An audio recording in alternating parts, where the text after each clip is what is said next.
इस कार्यक्रम के पुण्यार्चक हैं परम पूज्य संत शिरोमणि आचार्य श्री 108 विद्यासागर जी महाराज के परम भक्त द्वारा नव वर्ष के अवसर पर स्वर्गीय श्री माणक चंद जैन एवं स्वर्गीय श्रीमती तारामणि देवी जैन की पुण्य स्मृति में श्रीमान राजकुमार पाटौदी, श्रीमती सुमन पाटौदी, पुत्र वधु श्रीमान सौरभ पाटौदी, श्रीमती सृष्टि पाटौदी, पुत्र शुभम एवं सम्यक, पौत्र पौत्री अथर्व लविष्का एवं समस्त पाटौदी परिवार, Manak Chand Rajkumar Pataudi, Kuchaman city, Rajasthan, firm Raj fashion, निवासी Dimapur, Nagaland, Shri Ativir Chandra, Shrimati Kasturi Devi Jain, CA Shri Rajiv, Shrimati Rekha Jain, sector 53, Noida, JRA corporate services private limited, पौत्र पौत्री सीए वासु, समकेत रुचि, मानसी रुद्र मीरा, कनाडा। महाश्रमण युग शिरोमणि 108 आचार्य श्री विद्यासागर जी महाराज की प्रेरणा से पुण्यार्चक परिवार श्री शांति प्रकाश, श्रीमती बीना बड़जात्या, श्री सुरेश कुमार, श्रीमती तारा बड़जात्या, श्री पीयूष, श्रीमती पल्विका बड़जात्या, श्री सिद्धार्थ, श्रीमती मीनू बड़जात्या, श्री आतिश, श्रीमती चांदनी बड़जात्या, आयुष, निलय, सिद्धि एवं समस्त बड़जात्या परिवार, अहमदाबाद। आचार्य श्री जी के चरणों में हम झुका रहे अपना माथा, जिनके जीवन की हर चर्या बन पड़ी स्वयं ही नवगाथा। जय नागम का वह सुधा कलश जो बिखराते हैं गली गली, जिनके दर्शन को पा करके खिलती मुरझाए हृदय कली। ओम ह्रीं श्री 108 आचार्य विद्यासागर मुनीन्द्र अत्र अवतर संभूषट आवानन। जय हो जय हो जय हो। अत्र तिष्ठा स्थापनम। जय हो जय हो जय हो। अत्र मम सन्नितो भव भव वसत सन्निधि करणम परिपुष्पांजलम क्षिपामि। सांसारिक विषयों में पढ़कर मैंने अपने को भरमाया, इस राग द्वेष की बैतरणी से अब तक पार नहीं पाया। तब विद्या सिंधु के जल कण से भव कालुष धोने आया हूँ, आना जाना मिट जाए मेरा यह बंध काटने आया हूँ। 108 आचार्य विद्यासागर मुनीन्द्राय जन्म जरा मृत्यु विनाशनाय जलम निर्पामिति। जय गुरुदेव बोलो जय गुरुदेव, कृपा करो सब पे गुरुदेव। जय गुरुदेव बोलो जय गुरुदेव, कृपा करो सब पे गुरुदेव। मंगल भवन अमंगल हारी हो, गुरुवर तुम हो अतिशयकारी। जय गुरुदेव बोलो जय गुरुदेव, कृपा करो सब पे गुरुदेव। जय गुरुदेव बोलो जय गुरुदेव, कृपा करो सब पे गुरुदेव।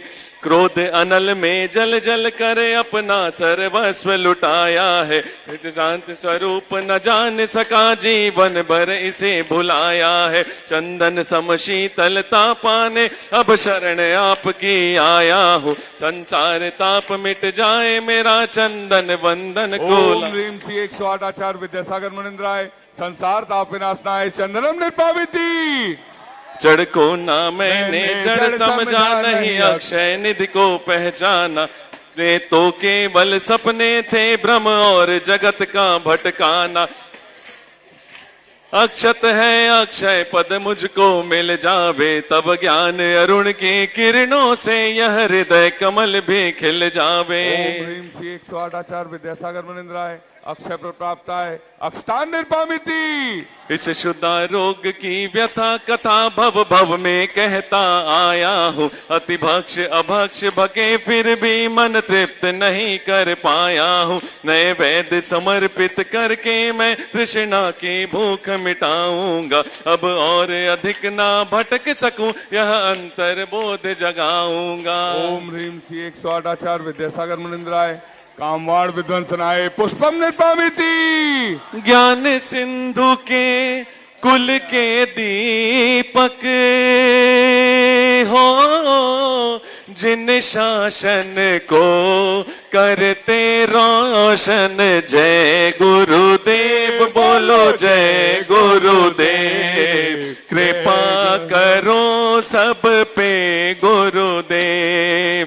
जय गुरुदेव बोलो जय गुरुदेव, कृपा करो सब पे गुरुदेव। मोहांधकार से व्याकुल हो निज को नहीं मैंने पहचाना। मैं राग द्वेष में लिप्त रहा, इस हाथ रहा बस पछताना। यह दीप समर्पित है गुरुवर, मेरा तम दूर भगा देना। तुम ज्ञान दीप की बाती से मम अंतर दीप जगा देना। इस शुदा रोग की व्यथा कथा भव भव में कहता आया हूँ। अतिभक्ष अभक्ष भके फिर भी मन तृप्त नहीं कर पाया हूँ। नैवेद्य समर्पित करके मैं तृष्णा की भूख मिटाऊंगा। अब और अधिक ना भटक सकूं, यह अंतर बोध जगाऊंगा।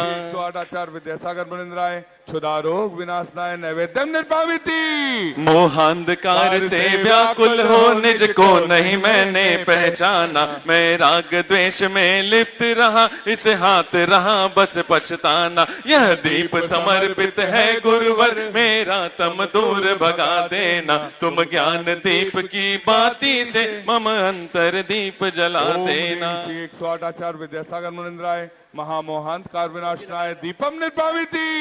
इन अशुभ कर्म ने घेरा है मैंने अब तक यह माना था। इस पाप कर्म तज पुण्य कर्म को चाह रहा अपनाना था। शुभ अशुभ कर्म सब रिपुदल है, मैं इन्हें जलाने आया हूँ। इसलिए आपके चरणों में यह धूप चढ़ाने आया हूँ। 108 आचार्य विद्यासागर मुनिंद्राय अष्टकम दहनाय धूपम निर्भाविति। पलके ही पलके बिछाएंगे जिस दिन प्यारे गुरुवर घर आएंगे। भोगों को इतना भोगा कि खुद को ही भोग बना डाला। साध्य और साधक का अंतर मैंने आज मिटा डाला। मैं चिदानंद में लीन रहूं, पूजा का यह फल पाना है। पाना था जिसके द्वारा वह मिल बैठा, मुझे ठिकाना है। ओम ह्रीं श्री 108 आचार्य विद्यासागर मुनिंद्राय महामोक्ष प्राप्ताय फलम निर्भाविति। जग के वैभव को पाकर मैं निश दिन कैसा अलमस्त रहा। चारों गतियों की ठोकर को खाने में ही अभ्यस्त रहा। मैं हूँ स्वतंत्र ज्ञाता दृष्टा, मेरा पर से क्या नाता है। कैसे अनर्घ पद पा जाऊं, यह अरुण भावना भाता है। 108 आचार्य विद्यासागर मुनिंद्राय अनर्प प्राप्ताय अर्घम निर्भाविति। भावों की निर्मल सरता में अपगाहन करने आया हूँ। सबका सारा दुख दर्द हरो, यह अर्घ भेंटने आया हूँ। हे तपो मूर्ति है आराधक, हे योगीश्वर है महासन, है अरुण कामना देख सके युग युग तक आगामी वसंत। 108 आचार्य विद्यासागर मुनिंद्राय जयमाला पूर्णार्घम निर्पामिति। 9 वर्ष की आप सभी को शुभकामनाएं। हम सभी अपने हाथों को जोड़ लें और आचार्य परमेष्ठी के सत्संग चरणों में सविनय निवेदन करते हैं। हे साधु परमेष्ठी, अपनी अमृतमयी वाणी से हमें कृतार्थ करने की अनुकंपा करें। हे भगवान नमोस्तु नमोस्तु नमोस्तु। नमो अरिहंताणं, नमो सिद्धाणं, नमो आयर्याणं, नमो उवज्झायाणं, नमो लोये सभ्यसाहूणं। लोग कुंडरपुर के बड़े बाबा की, डोंगरगढ़ के चंद्र प्रभु भगवान की, गुरु नाम गुरु आचार्य ज्ञान सागर जी महाराज की, मूक माटे रचयिता आचार्य परमेष्ठी गुरुदेव की, पूज्य निरापक मुनि श्री समय सागर जी, योग सागर जी, नियम सागर जी, सुधा सागर जी, समता सागर जी, अभय सागर जी महाराज की, मुनि श्री चंद्र सागर जी व निरामय सागर जी महाराज की।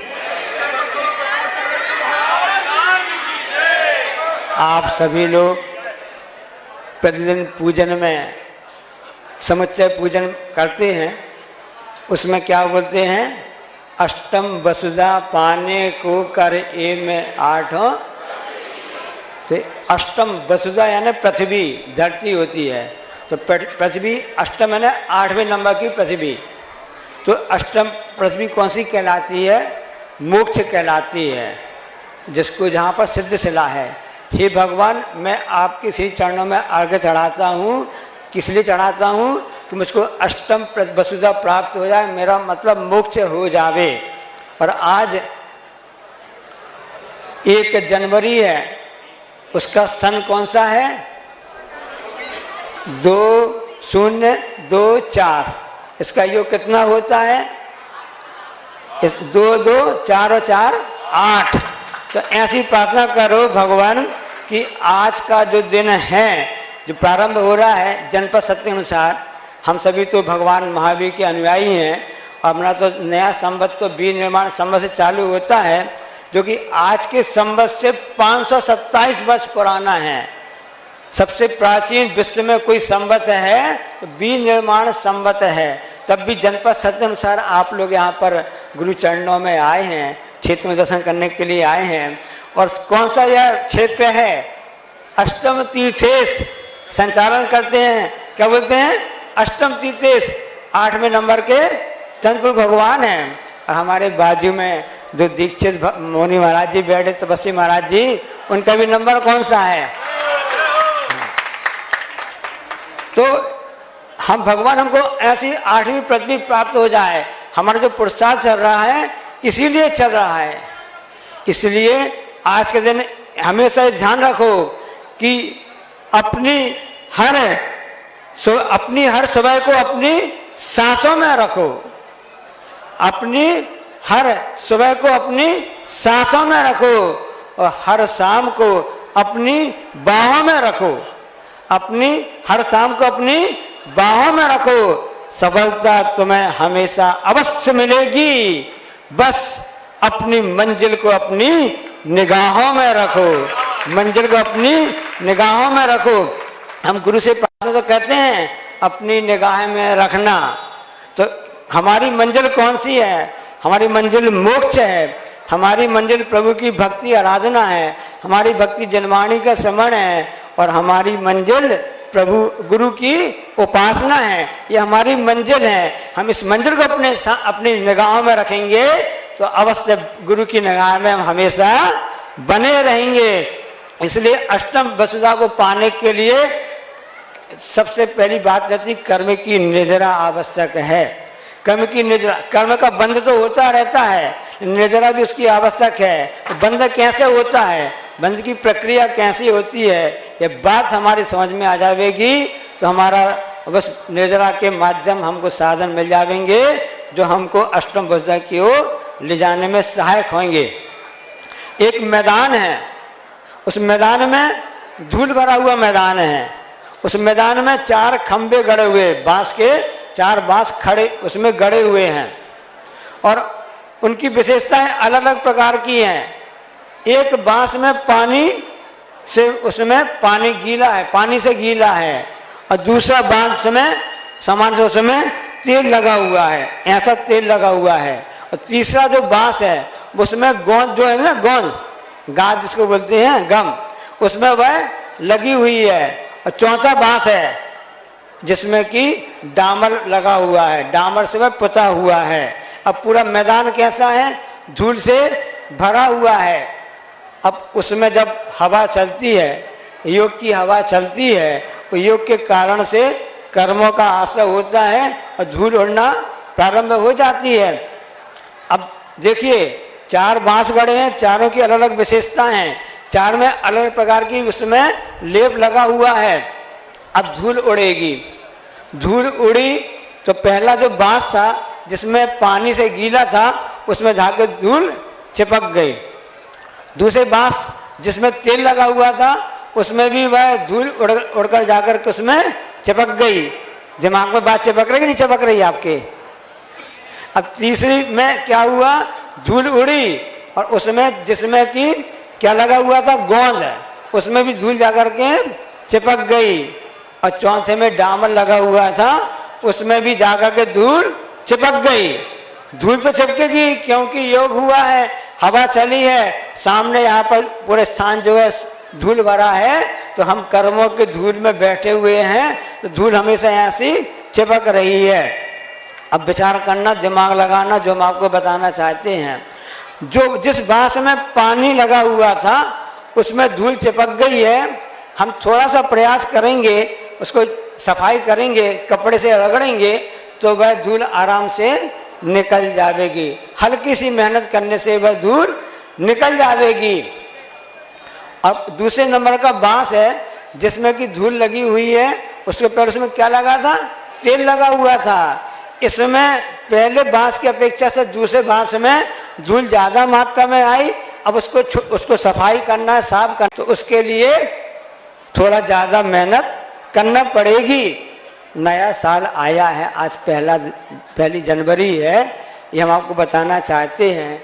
जो 2023 में हमारे इस शरीर के माध्यम से शरीर में, मंदिर में, मकान में धूल लगी है, वो तो हम सब साफ कर ही देते हैं, लेकिन 2023 में जो मन के अंदर कसायों की, पापों की, वासनाओं की धूल लगी है, ये 2024 यही संदेश देने आया है कि हम प्रभु की आराधना करके इस धूल को छुड़ाने का प्रयास करें।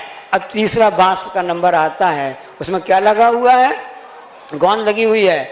अब इस वाले बांस में पहले और दूसरे बांस की अपेक्षा से धूल की मात्रा कम है कि ज्यादा है? ज्यादा उसमें लगी हुई है। अब धूल को हटाना है। अब इसमें पहले और दूसरे बांस की अपेक्षा तीसरे बांस में ज्यादा मेहनत करनी पड़ेगी और अन्य वस्तुएं लाना पड़ेगी, छुड़ाना पड़ेगा, तब कहीं जाकर के बड़ी मुश्किल से इसमें इसकी धूल साफ होगी। अब चौथे नंबर का बांस आता है, उसमें डामर लगा हुआ है। अब उसमें धूल लग गई है, उसको भी साफ करना ही नहीं करना है, साफ तो करना पड़ेगा, क्योंकि बिना सफाई के, स्वच्छता के कुछ भी नहीं हो सकता है। अपने यहाँ भारत के प्रधानमंत्री भी कहते हैं ना, कई साल चल रहा है ना, स्वच्छ भारत। भारत में बैठे हो तो स्वच्छ रखो, क्योंकि सफाई आवश्यक है। चौथे बांस की सफाई करना, धूल की सफाई करना है, कितनी मुश्किल जाएगी, नानी याद आ जाएगी, क्योंकि उसमें डामर लगा हुआ था और सबसे ज्यादा धूल लगी हुई थी। उस धूल को छुड़ाना बहुत ही कठिन होता है। ये चार बांस आपकी समझ में आ गए, और चार बांस के साथ में धूल समझ में आ गई, छुड़ाने की प्रक्रिया समझ में आ गई। अब थोड़ा कर्म सिद्धांत को देख लें। कर्म सिद्धांत क्या कहता है? पहला बांस जो है वो संजलन कसाय का है। संजलन जो कसाय होती, चार कसाय होती है ना, क्रोध, मान, माया, लोभ, इसमें भी अनुभाग पड़ता है, इनमें स्थिति पड़ती है, इसमें उसके प्रकार होते हैं। वो अनंतानुबंधी और से अप्रत्याख्यान, प्रत्याख्यान और संजलन। जिस बांस में पानी लगा हुआ था उसको संजलन कसाय के रूप में अब मान सकते हैं कि थोड़ा सा हमने पुरुषार्थ किया, थोड़ी सी भक्ति की और उसकी धूल निकल जाएगी। इसलिए हमने कसायों को बंद तो किया, जब कसाय संजलन रूप रहेंगी तो थोड़े पुरुषार्थ से ही छूट जाएगी। ऐसे छठे गुण स्थानवर्ती साधु के लिए संजलन कसाय होती हैं, जो आपके बाजू में यहाँ पर बैठे हुए दिख रहे हैं। ऐसी 8वीं पृथ्वी हमको प्राप्त हो, ऐसे 8वें तीर्थंकर का अच्छे क्षेत्र है चंद्रप्रभु भगवान का, तो वहाँ पर हमें प्रार्थना करने, यही प्रार्थना करते हैं सभी जीवों को सुख मिले। सच्चा सुख तो मिलता है 8वीं पृथ्वी में जाकर के, उसकी प्रक्रिया, उसका रास्ता, माध्यम है प्रभु की भक्ति और गुरु की उपासना और जनवाणी का श्रवण। यही हमारे लिए आत्म कारण है। इसलिए आलस्य नहीं करना है। एक लड़के से कहा, एक बच्चे बताओ तुमको आलस्य में निबंध लिखना है, काम की बात बता रहे हैं। नया साल क्या संदेश दे रहा है आपको? आलस्य नहीं करना है। बच्चे से कहा गया, बच्चे तुमको आलस्य में निबंध लिखना है। बच्चे ने क्या किया? उसने एक पेज लिखा, एक पेज पलटाया, कोरा छोड़ दिया, दूसरा पेज कोरा छोड़ दिया, तीसरा पेज कोरा छोड़ दिया, चौथा पेज कोरा, 5वां, 6वां, 8 पेज की कापी आती है ना, 8 पेज की कापी आती है, परीक्षा कापी जो होती है, 8वें पेज में उसने सबसे अंत में लिख लिया, ये आलस्य का निबंध पूर्ण हुआ। तो इस तरह से हमको आलस्य को छोड़ करके इस नए साल में यही संकल्प लेना है कि हम पूरे साल भर अच्छे काम करेंगे, परोपकार काम करेंगे, नेक दिल इंसान बनेंगे और सबकी सहायता करते हुए अपने आत्म तत्व को प्राप्त करेंगे, अष्टम वसुधा को प्राप्त करने का पुरुषार्थ करेंगे। बोले अहिंसा परम जावाणी के ज्ञानते सूझे लोकालोक, सो वाणी मस्तक धरुन सदा देतु, हे जनवाणी भारती तू जपो जन्मैन, जो तेरो शरणा गए सो पावे। ओम नमः शुद्धेभ्यः, ओम नमः शुद्धेभ्यः, ओम नमः शुद्धेभ्यः।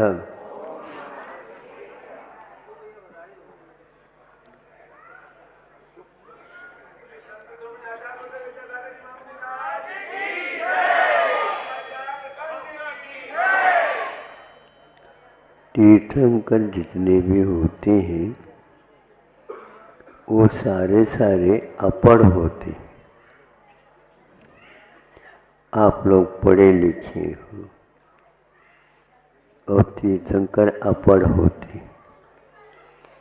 यानी उनकी पढ़ाई कहीं भी नहीं होती और आगे भी ऐसा ही रिकॉर्ड रहेगा। जिसको कुछ समझ में नहीं आता उसको समझाने का विधा है, विद्यालय में जाकर ये करो, किंतु उन्हें उस अवस्था में रह करके अच्छे अच्छे उलझी हुई समस्याओं को भी वे अपढ़ हो करके सबके समाधान दे देते हैं। बड़ा अद्भुत है यह युग, एक प्रकार से वैज्ञानिक युग माना जाता है। इसी के ऊपर उसका व्यक्तित्व निर्धारित या पहचान किया जाता है। उसकी देवों में भी कहीं सुनने में मिलता नहीं, वो भी पाठशाला या विद्यालय जाते हो। इतना अवश्य आ जाता है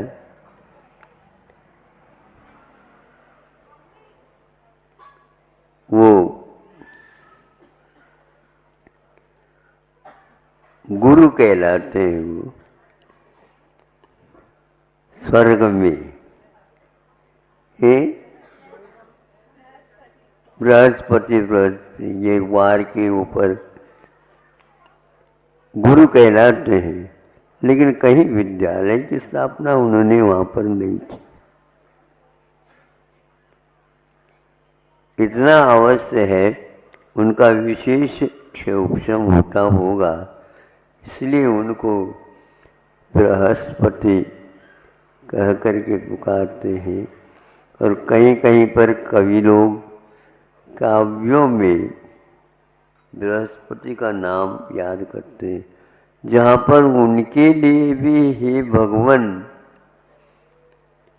आपकी गुणानुवाद करने में अक्षमता हो गई, यानी वह बृहस्पति भी यदि चाहे भगवान के गुणगान पूर्ण नहीं कर सकता। ऐसा आपका व्यक्तित्व है, फिर भी आप पढ़े लिखे नहीं रहे। हाँ,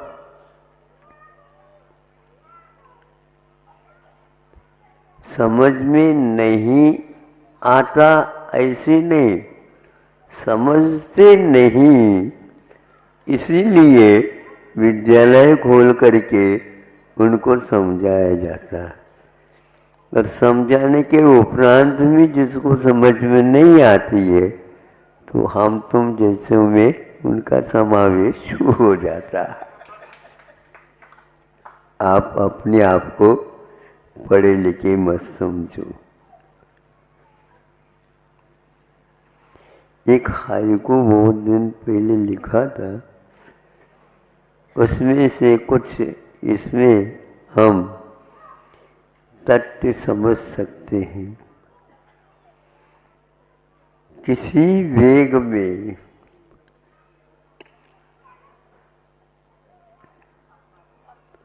किसी वेग में अपढ़ हो या पढ़े, अपढ़ हो या पढ़े, किसी वेग में दोनों समान हैं।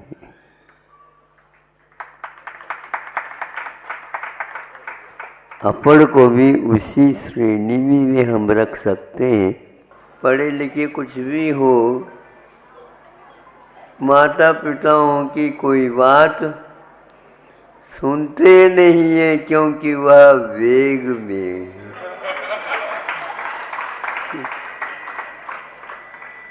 बहुत वेग में माता पिता सोचते भैया कुछ कहो नहीं तो इतने वेग में स्टेशन को भी पार करके चले न जा। कई गाड़ियाँ कुछ स्टेशन पर रुकती हैं और कुछ गाड़ियाँ वेग होने के कारण और वहाँ से पहले से प्रबंध कर लेती। सिग्नल क्या बोलते हैं, वो डाल दिया जाता है तो उसको रुकने की कोई आवश्यकता। ये वेग की बात मैंने आपके सामने रखी। उद्वेग, आवेग, वेग।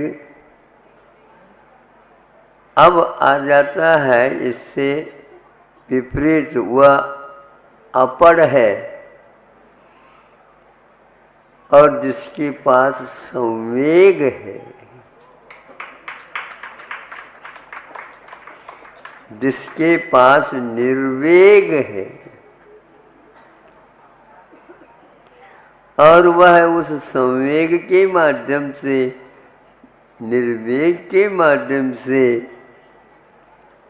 दूसरे को शांत कर सकता है, किंतु उद्वेग के माध्यम से शांत को भी अशांत किया जाता है।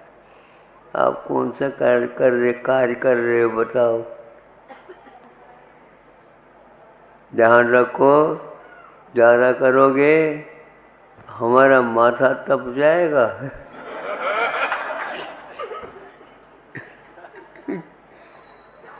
माथा तपता है और जो संवेग के माध्यम से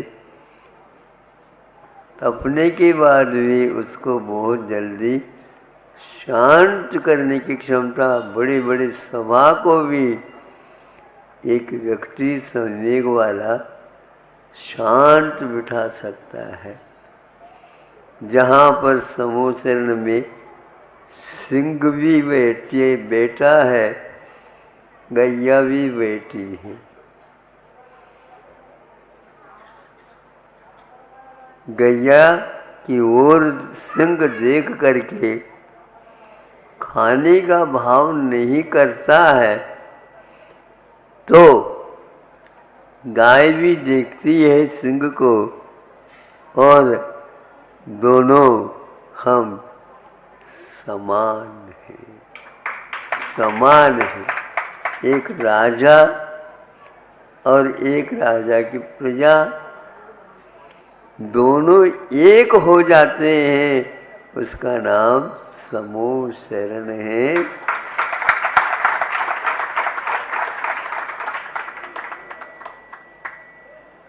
हमें कुछ करना नहीं, हमें ज़्यादा कुछ पढ़ाई करना नहीं, बस वेग को देखते रहो।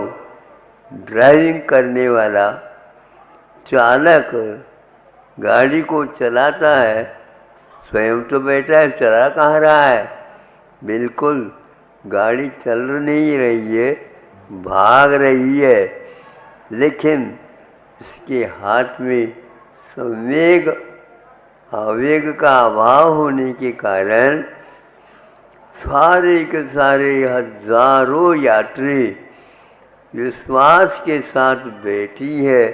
इतने वेग में कोई भी एक्सीडेंट हो जाए तो वो कैसे जाए, वह जागृत है। हमें जागृति की आवश्यकता है। हमें जागृति की आवश्यकता है और पढ़ लिख करके हमें बैठने की हमें आवश्यकता नहीं।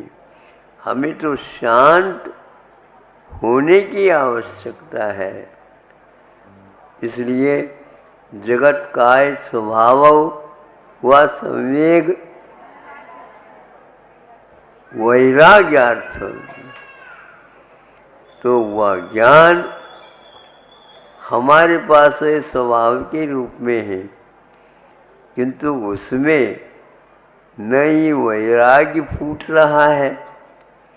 विद्यालयों से आप आवेग, उद्वेग आदि आदि उसकी क्षमताओं जान सकते हो, किंतु आत्मा का स्वभाव क्या है इसके बारे में एक सेकंड भी खर्च नहीं करते आप लोग। और हमारे पास आकर के कहते हैं महाराज शांति दे दो, तो शांत बैठ जाओ तो शांति मिल जाएगी। बस आपके पास महाराज इसलिए हम आए, हम बैठे नहीं। आज सिटिंग का इतना महत्व नहीं है जितना कि भागम भाग का है। इतना भागम भाग है उसको कोई हम समझ भी नहीं सकते। जो शांत बैठता है उसको तात्कालिक उसका अनुभव होने लग जाता है। वैराग्य में खदबद नहीं होता। आवेग में वह कभी शांत बैठ ही नहीं सकता, उछलता रहता है। तो आज की विद्या उछाल सिखाती है। उछाल तो होना तो चाहिए, लेकिन एक पढ़ा लिखा होकर के उद्वेग में पड़ जाता है और अपढ़ है और वह समय की ओर आ जाता है। वह मिथ्या को घना बनाता जा रहा है और यह सम्यक दर्शन को और घना आस्था को और मजबूत बनाता चला जाता है। इसलिए ऐसे विद्यालयों की ओर तीर्थंकर और उनकी संतान आदि नहीं जाती है। यदि जाती भी है तो क्षत्रियता का कुछ पाठ उन्हें दिया जाता है।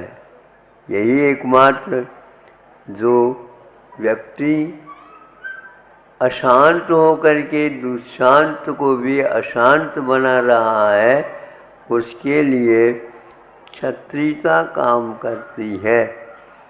तलवार इसलिए रखी है ताकि तुम्हारे उछल कूद शांत हो जाए। कैसे हो? यहाँ ला करके रख दो।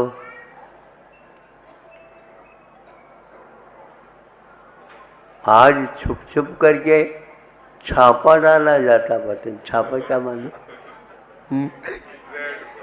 रेड है, अच्छा रेड हो गया, वो वाइट नहीं है। आप उसको रेड रखा है इसलिए निकाल दो, रख दो।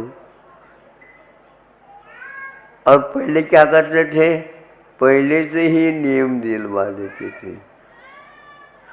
तो ये वो क्या कहता, व्यापारी व्यापार करके आ जाता है, लेकिन मौलिक जो कोई भी वस्तु है उनको वह अपने पास न रख करके राजकोष में ही वह जाए, राजा के सामने भेंट के दे। बरसों व्यापार करके आते हैं, जहाज भर भर करके लिए आते हैं, किंतु ये सब भगवान राजा को भी भगवान प्रभु दीनानाथ ये कह करके ये सब आपका है, तो वो चुन करके राजकोष में पहुंचा देता। राजा हीरा मोती माणिक इत्यादि को पहन तो लेता है, लेकिन पहनाव के अलग है, और राजकोष में जो रखा जाता है वहाँ पर ताला लगा दिया जाता है, लेकिन चाबी कभी भी नहीं रखता। कौन? राजा। क्योंकि उसके पास तो तलवार और ढाल रहता है, पढ़ा लिखा नहीं रहता, इसलिए अपने आप ही राजा का काम हो जाता है। उनको कहीं न्यायालय में जाने की आवश्यकता नहीं है, उनको स्वयं न्यायाधीश पद मिला है, और वह क्षत्रियता को कभी नहीं छोड़ता। पर बढ़िया लोग क्षत्रियता का रहस्य नहीं समझते। सुन रहे हो? हाँ, आप तो केवल तोलना जानते हैं, और तोल में भी यदि मान लो और कमाई ज़्यादा करना है, डंडी मारना चाहिए।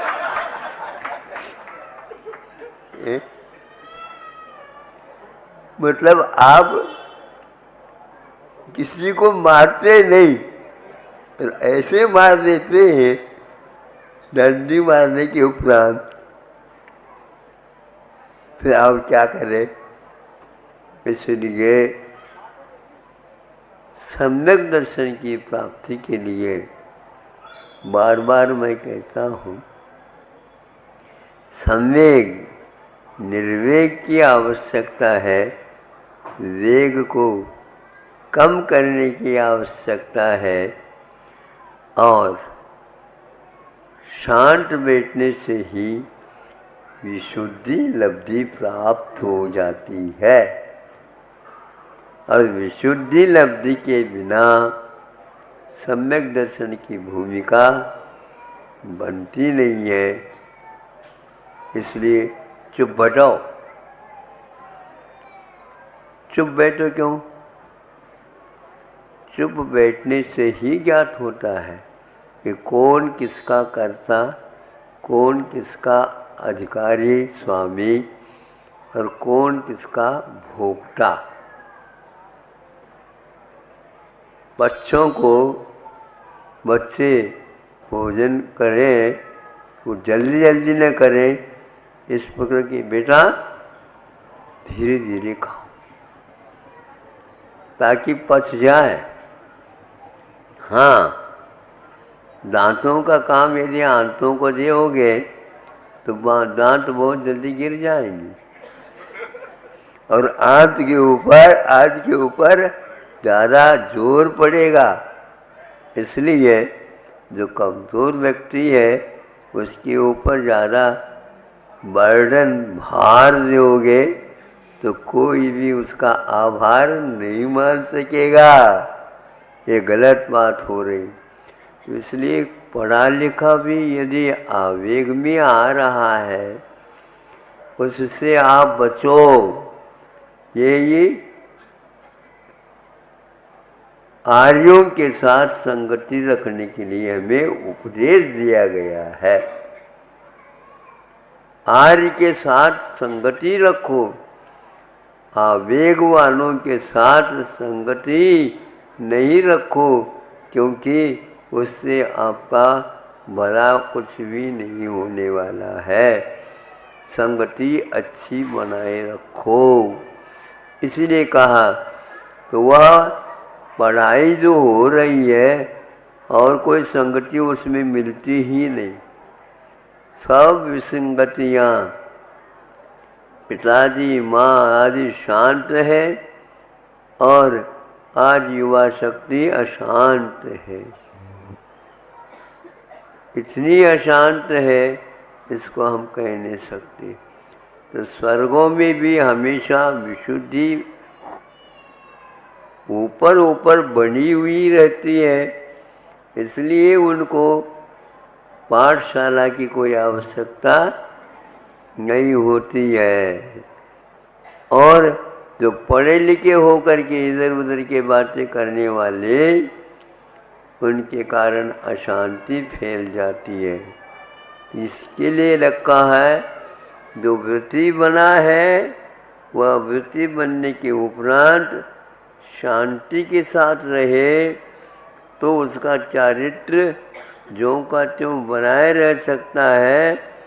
किंतु जो व्यक्ति इससे विपरीत चलता है तो वह अशांत स्वयं भी है। ऊपर ऊपर जाओ तो वेग कम रहता है, उसमें भी यदि मान लो वेग रहता है तो आचार्य कहते हैं वह उसकी कमी है। तो जो व्यक्ति शांत बैठा है सम्यक दर्शन को प्राप्त कर सकता है। जो वेग में बैठा है, पढ़ा लिखा होकर के भी उसे वह सम्यक दर्शन प्राप्त नहीं होगा। इतना ही आज का कहना है। कल का क्या पता, ये आकुलता अभी क्यों लगा है, क्या है। कल के बारे में यदि व्यक्ति शांति बनाए रखना चाहता है, कम से कम आज उसको ज़्यादा पढ़ना नहीं, बहुत पढ़ना नहीं। गुरुजी क्या कहते थे, बहुत बार पढ़ो। बहुत पढ़ना नहीं, बहुत बार पढ़ो। इसका अर्थ मैं ये समझता हूँ, द्वादशांग बहुत बार है, किंतु द्वादशांग को बहुत बार पढ़ो तो नमोकार मंत्र भी पर्याप्त है। इसलिए आप लोग वेग, उद्वेग, आवेग से बचियो, संवेग और निर्वेग के साथ अपना जीवन यापन करो। अहिंसा परमो धर्मः।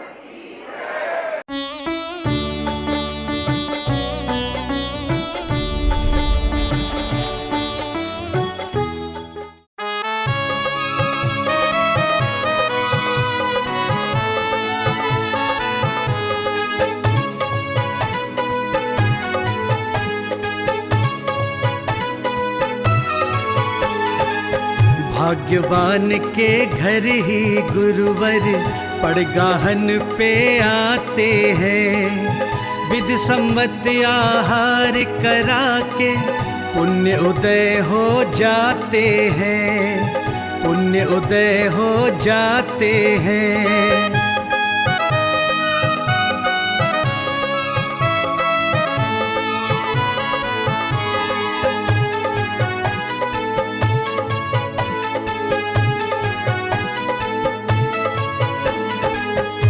सत्कार भाव से गुरु का चरणों में कर लो वंदन।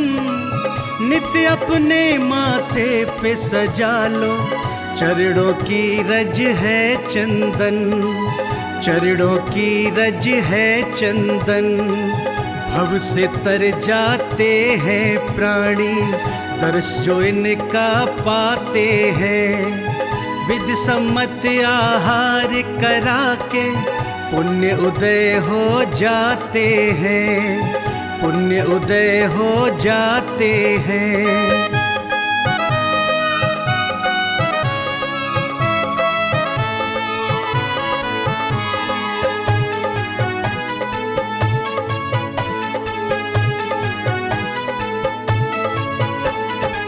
मन से वचन से शुद्ध भाव से गुरु आहार बनाए हैं। तिष्ठो तिष्ठो है प्रभु रूपी, गुरु से गुहार लगाए हैं, गुरु से गुहार लगाए हैं। कृपा दृष्टि किस पर हो जाए, किसका आहार पाते हैं। विधि सम्मत आहार करा के पुण्य उदय हो जाते हैं, पुण्य उदय हो जाते हैं।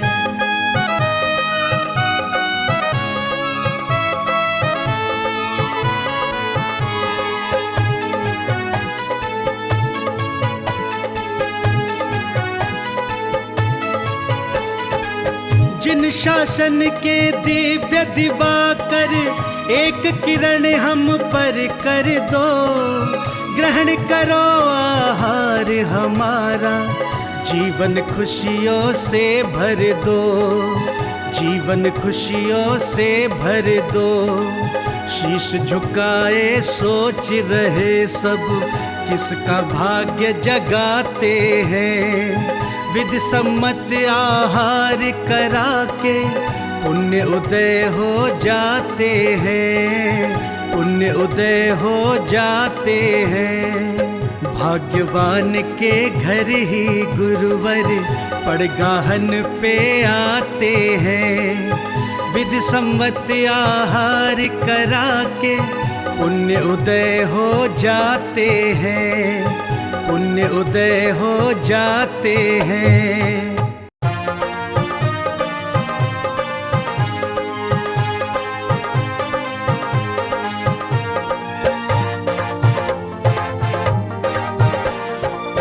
कितना अद्भुत दृश्य है सुंदर, खुशियाँ छाई अपार।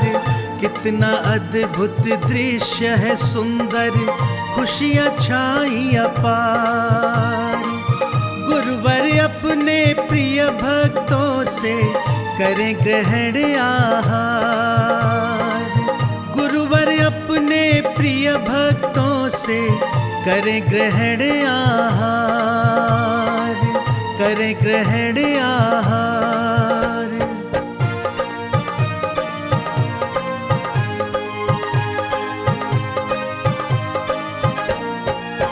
लेकर पात्र खड़े हैं श्रावक, सुंदर सुंदर भोगों के। मंद मंद मुस्काते गुरुवर, भाव पढ़ रहे भक्तों के, भाव पढ़ रहे भक्तों के। ग्रहण कर रहे गुरुवर सबके चौकों को स्वीकार। गुरुवर अपने प्रिय भक्तों से करे ग्रहण आहार।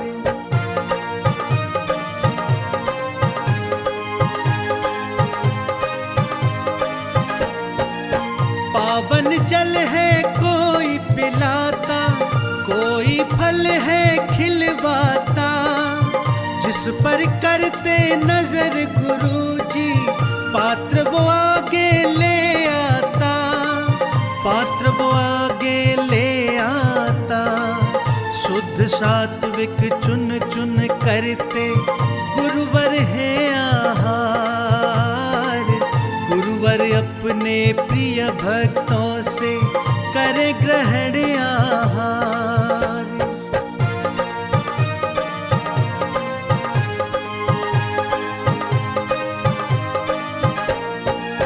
कैसा तेज है मुखमंडल पर करते हुए गुरु आहार।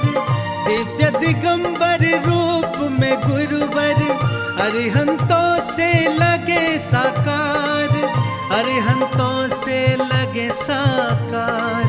ऐसा लगता जैसे भगवन स्वयं करे आहार। गुरुवर अपने प्रिय भक्तों से करे ग्रहण आहार।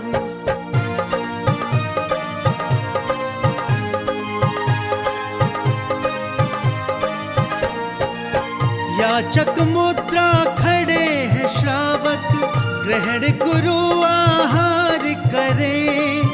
हर कोई ये विनय कर रहा, भोग मेरा स्वीकार करे, भोग मेरा स्वीकार करे। ग्रास दास ग्रास गुरुवर का करता भक्तों का उद्धार। गुरुवर अपने प्रिय भक्तों से ग्रहण करें आहार।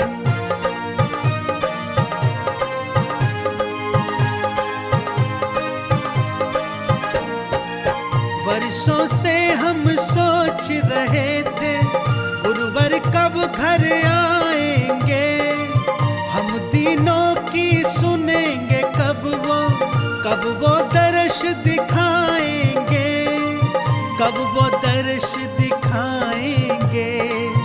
आज करा आहार गुरु को स्वप्न हुए साकार। गुरुवर अपने प्रिय भक्तों से कर ग्रहण आहार।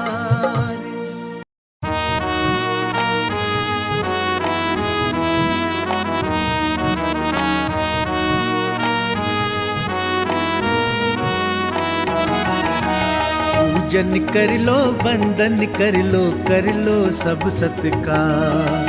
पूजन कर लो वंदन कर लो सब सत्कार। दिव्य दिगंबर रूप में आए, दिव्य दिगंबर रूप में आए गुरु करने आहार। पूजन कर लो वंदन कर लो सब सत्कार।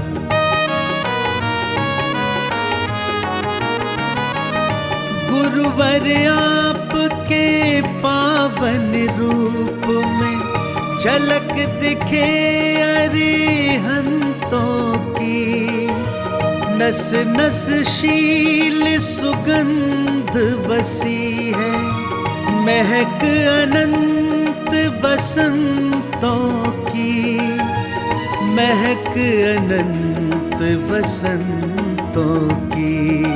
संयम पथ के अनुरागी का, संयम पथ के अनुरागी का कर लो सब जयकार। दिव्य दिगंबर रूप में आए गुरु करने आहार, गुरु करने आहार।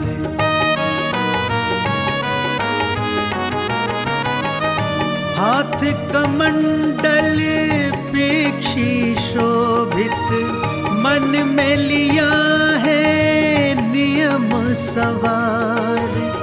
वीरासमति निभाए गुरुवर, श्रावक करते हैं गुहार, श्रावक करते हैं गुहार। तिष्ठो तिष्ठो मेरे गुरुवर, तिष्ठो तिष्ठो मेरे गुरुवर बना शुद्ध आहार। दिव्य दिगंबर रूप में आए गुरु करने आहार, गुरु करने आहार।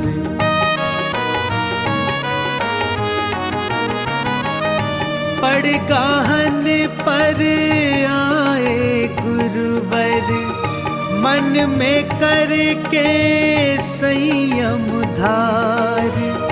भाग्यवान के घर का चौका आज करेंगे गुरु स्वीकार, आज करेंगे गुरु स्वीकार।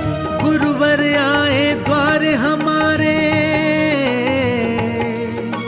गुरुवर आए द्वार हमारे, छाई खुशी अपार। दिव्य दिगंबर रूप में आए गुरु करने आहार। पूजन कर लो वंदन कर लो सब सत्कार। पूजन कर लो वंदन कर लो सब सत्कार। दिव्य दिगंबर रूप में आए, दिव्य दिगंबर रूप में आए गुरु करने आहार। पूजन कर लो वंदन कर लो सब सत्कार। चल कर आज स्वयं आए हैं गुरु गुरु हमारे द्वार। मन से वचन से शुद्ध भाव से करवाए आहार। चल कर आज स्वयं आए हैं गुरु हमारे द्वार। मन से वचन से शुद्ध भाव से करवाए आहार।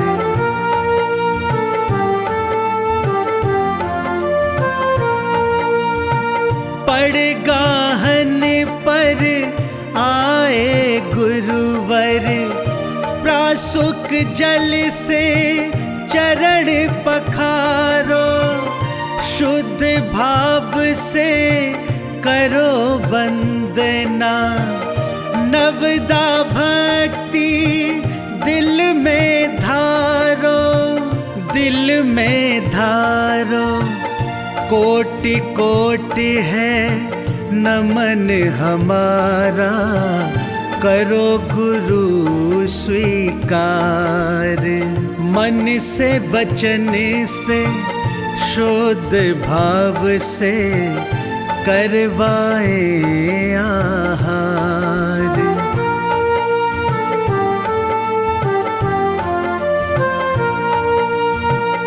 लेकर पात्र खड़े हैं श्रावक, लेकर मन में याचक भाव।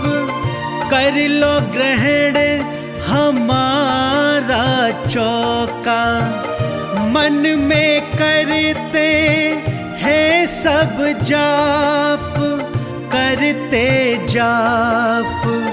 अत्रो अत्रो तिष्ठो गुरुवर, मन से करे गुहार। मन से वचन से शुद्ध भाव से करवाए आहार।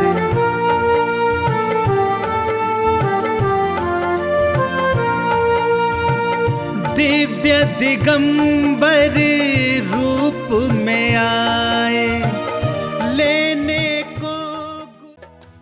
इस कार्यक्रम के पुण्यार्जक थे परम पूज्य संत शिरोमणि आचार्य श्री 108 विद्यासागर जी महाराज के परम भक्त द्वारा नव वर्ष के अवसर पर स्वर्गीय श्री माणक चंद जैन एवं स्वर्गीय श्रीमती तारामणि देवी जैन की पुण्य स्मृति में श्रीमान राजकुमार पाटौदी, श्रीमती सुमन पाटौदी, पुत्र वधु श्रीमान सौरभ पाटौदी, श्रीमती सृष्टि पाटौदी, पुत्र शुभम एवं सम्यक, पौत्र पौत्री अथर्व लविष्का एवं समस्त पाटौदी परिवार, Manak Chand Rajkumar Pataudi, Kuchaman city, Rajasthan. Firm Raj fashion, निवासी Dimapur, Nagaland. Shri Ativir Chandra, Shrimati Kasturi Devi Jain, CA Shri Rajiv, Shrimati Rekha Jain, sector 53, Noida, JRA corporate services private limited. पौत्र पौत्री सीए वासु, समकेत रुचि, मानसी रुद्र, मीरा, कनाडा। महाश्रमण युग शिरोमणि 108 आचार्य श्री विद्यासागर जी महाराज की प्रेरणा से पुण्यार्चक परिवार श्री शांति प्रकाश, श्रीमती बीना बड़जात्या, श्री सुरेश कुमार, श्रीमती तारा बड़जात्या, श्री पीयूष, श्रीमती पल्विका बड़जात्या, श्री सिद्धार्थ, श्रीमती मीनू बड़जात्या, श्री आतिश, श्रीमती चांदनी बड़जात्या, आयुष, निलय, सिद्धि एवं समस्त बड़जात्या परिवार, अहमदाबाद।